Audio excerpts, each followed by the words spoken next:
Ladies and gentlemen, welcome back to Nottingham Forest Career Mode. This is episode number... that's a funny guess, isn't it? Like 39. We're gonna go with that. Anyway, it's only been a month. Welcome to the July episode. Almost uploaded in July. Knowing my luck, I've probably saved this until August to be uploaded now because I'm a spoon. But anyway, now I really just want to get this career mode out of the way, finish this third season, move on from it, and then go to FIFA 18. Just so long as that can be done and that is finished, primarily by the end of this month maybe, that is all I really require, and that is what will make me a happy man. But anyway, we're going to focus on this matchup here, FA Cup match against Manchester City, as if we haven't faced them enough, you know, in the last like 72 years. But here's Jurgen Locadia. Oh, he missed a shot. Yeah, I'm going to be honest, this was recorded about a month and a half ago, so I really don't remember anything that happened in these games. But what I do remember, of course, is we're fresh off of finally winning our first league trophy. Of course, we finally captured the EFL trophy, you know, the FA Cup. We won it 4-0, I think it was, against Burnley. And now we're trying to move on to our next trophy, of course, the FA Cup, another domestic cup, which would be beautiful to try and win. With us trying to win absolutely everything in this last season. Here's a nice run there by Osborne. Terrible save there. I think they were playing Rooley in goals, as they usually do in this game. And Sinkgraver was able to capitalise there. Look at how easy it is for him on the rebound here. Or not. But, yeah, it was a really simple tap in, and it was just so easy. But Manchester City kept coming in with good shots. There's Gundogan hitting the crossbar to Wellenreuther. Almost beaten by it. You can see, I think that's Rooley coming in there and making one hell of a try and one hell of a dive to try and stop it. But it was a difficult game sometimes. You know, we were able to get those slight attacks, but Man City were dominant in the midfield, if I remember rightly. Always finding a way to stop us, always finding a way to get on the attack, as they have done for a lot of occasions in these episodes. And that's what happens when you leave Gundogan in space. You leave that door slightly open for him. And there it is. Look at that opportunity. That just... how can you leave so much space open? Gundogan, as we saw, he had hit the crossbar just minutes ago.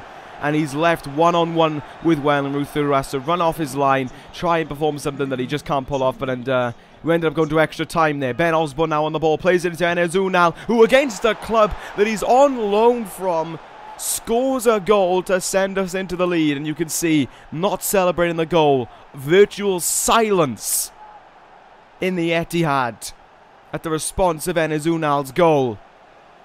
And look at that, just flies past Rooley there, into the back of the net. That may actually be Bravo, I have no idea. But it is a lovely goal by Enes Ünal, who really came into his own in that FA Cup game as well. But we're not done here. Ben Osborne now gets past that tackle, crosses it in. There's Enes Ünal, controls it with his foot, blasts it into the back of the net, and it's 3-1. And this one, he decides to celebrate. What a jammy bastard. But look at that. It was a nice run by Osborne there, completely exhausted, but he was able to make the entire stretch. Into Ünal it goes, and into the back of the net. This game all wrapped up and sealed now. The next leg of the FA Cup is virtually done for us, because I believe this is a replay, considering we drew the last game. But here goes Grujic, incredible run, plays it down the back post, and it's an extra time hat-trick for Enes Ünal. And I never thought that sentence would be said, but it took him extra time to score a hat-trick. Virtually a hat-trick in half an hour. Oh, I don't remember when he was subbed on. Rooley can hardly believe it. How he was able to keep it 1-1 for 90 minutes. Only concede one goal in that 90 minutes, and then concedes 3 in the span of 15. Because, of course, that first goal came in the 105th minute. This one blasting home in the 120th, and we are through to the next round of the FA Cup. Pep Guardiola hardly best pleased, and I believe there were boos ringing around the Etihad at this moment in time. So certainly it has not been the best day for Manchester City, but it's been an incredible day for us and for Enes Ünal, who picks up his match ball and could celebrate the fact, though, even though he shouldn't, because when he comes back to Manchester, he will now be stabbed. This is the last time he'll ever be allowed in Manchester before he's killed. Here, though, is a very important game in the league. And I mean important. It is first against second. West Ham versus Nottingham Forest. Oh, West Ham. Oh, it's kind of a love-hate relationship in FIFA with West Ham. I mean, I love them because it's the team I support, but I hate them because they cost us the Premier League last year when Marcus Rashford scored that controversial penalty. But we got to try and beat them. They're our main enemies this season. We are a point behind them. Win here, send us into the lead, and to do it at the Olympic Stadium as well would be even sweeter. Here's Lanzini on the ball early on. Great cross into the box at the back post, but Marcus Rashford cannot make anything of it. Take a look at this now. Hopefully we'll get a replay of it. It's a lovely cross by Lanzini into that back post. Rashford just had to hit it. Well, he hit it hard, but he didn't hit it well. And that is why, well, obviously, the goal didn't go in the back of the net. Jurgen Locadia. Oh, what happened to you there, Adrian? I'm not too sure, but Locadia scores. But if memory serves me correct, this went down as an Adrian own goal. But Locadia will run around and celebrate it as his own. There's Pai in the background, you wanker. But you can see, totally not best pleased there. Stunned reaction from the West Ham crowd. Adrian with some awful goalkeeper. I think I smacked him in the face and just rolls slowly into the back of the net. Much to the dismay of Adrian. Moving on here. Cox crosses that ball in. El Nene's there and that captain makes it 2-0. The skipper that he is wanted to get his name on the score sheet for a change and did just that. Blasting that one in the back of the net. What a lovely goal it is as well. That time Adrian got no hands to it. Absolutely no way he could have stopped that one. That is 2-0. And with about 20 minutes to go, you'd also assume it's game over. Now 5 minutes to go on the clock. But Cox, the youngster, wants a moment to shine. Wants to get his name out there. He plays the ball into Enezu now, who just got subbed on. Will he score again? Maybe, but it's played back to Cox. He hits it and oh! Just wide. What an opportunity that would have been for the youngster. Imagine scoring that kind of goal to get you a huge win over your arch rivals in the league. That would have been incredible, but he just missed it. But we still win 2-0. We now lead the Premier League. Everything is looking up right now. We move on to the next stage of the FA Cup against Sunderland. Decided to sim this game because, no offense, but it's Sunderland. And also, you know, we have a tendency to sim one game. And out of all the games that were going on in this episode, this was the one game that I thought was appropriate to sim, judging how it was a home game as well. So I believed that the team could actually perform well. But nevertheless, we are just going through here. It's 1-1 right now. Hoping for the best. Can someone save us here? Jurgen Locadia to the rescue again, as it always is with this incredible man. Thank you very much, Jurgen Locadia.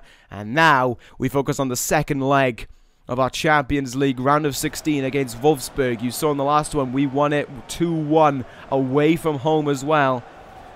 So that gives us a bit of advantage heading into this one. Decided to play Unal over Locadia. Locadia, I started to realize sometimes can be an incredible super sub in most aspects. So playing him in that role, maybe he can come out and score a great last minute goal that can send us through if everything goes wrong.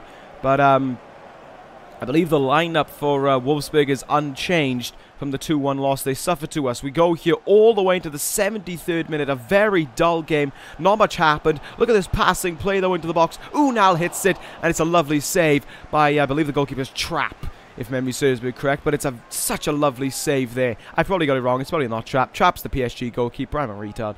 But anyway, we move on here. It's still 0-0 in the 83rd minute. Wolfsburg need 2 goals to try and go through here. They can't force extra time with 1 goal, so they need to hope for the best, but it's just not happening right now. We're all over their box, and Jurgen Locadia, super sub to the rescue.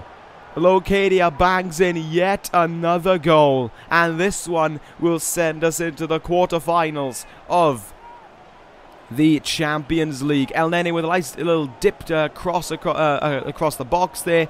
El Nene's, Locadia's there. Lets it bounce once and just smashes it. The goalkeeper does nothing to stop it. And I feel like his name is Castiles now. But anyway, Locadia on ball again. Oh! Can we please get a replay on that one? That was filthy. That was just pure filth. Osborne running down there. He's got, what, 3 players on him. Gets past that slight tackle. Locadia touches it, flicks it up with his left foot, bangs it in with his right foot, and the keeper just stands there and watches as we go into the next round of the Champions League. Ballistic celebrations there from the Forest crowd, and now we get set for our next opponents. Now we get set for the future, and speaking of the future, I wanted to take a quick moment here to focus on our youth. And, oh, hello, who's this? Hello, you cunt. Right, no, none of them. No, please, thank you very much. Go away. No, thank you. Bye now. Whew. We escaped a PR disaster there. But anyway, with our game in the Champions League out of the way, we of course had to give up a game to Arsenal, who take the lead by a point, but we have a game in hand over them. All should be well. Provided we get a relatively easy win, everything will look good. That is going to end this episode, Career Mode. Hopefully, consistency will be sorted out. I'm wrong, knowing my luck. Thank you guys for watching. Take care, guys, and ta-ra.